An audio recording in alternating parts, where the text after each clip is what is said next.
نجيو للمغرب. المغرب المطبع. في المغرب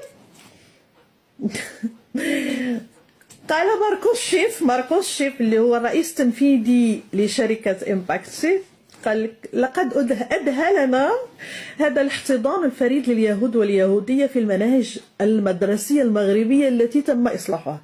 يعني أذهلنا، يعني احنا ما كناش متصورين أن المغرب غادي يوصل يغير ويصلح المناهج الدراسية وفقا لهوانا وفقا لرؤيتنا. فيعني أذهلنا، فرحان به بزاف. وأضاف إن المواد التي من خلالها يتم تمثيل الجالية اليهودية المغربية وعاداتها وكذلك حياة الأفراد اليهود المغاربة يثلج الصدر.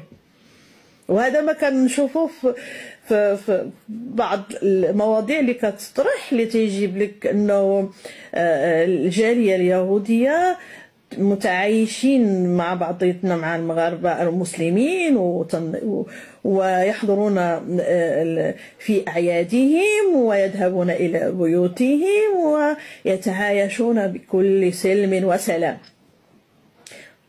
ثم تابع: ويتم الترحيب بنا في منازل الجالية اليهودية من خلال الكتب المدرسية، ونعلم أن اليهود متشابكون في النسيج الوطني والثقافي للمغرب. متشابكون، أنا عندي لاصقين كيف قرادة، هذه متشابكون، يعني بغا يقول لك اليهود شادين، يعني لاصقين في النسيج الوطني. تعرف النسيج، يكون عندك نسيج وطني زربيه منسوجه، راه ما يمكنلكش تحيدو. لا حيدتي هذاك اليهودي من ديك الزربيه، من داك النسيج، راه غادي ما تبقى لا زربيه ولا غيولي داك النسيج كله.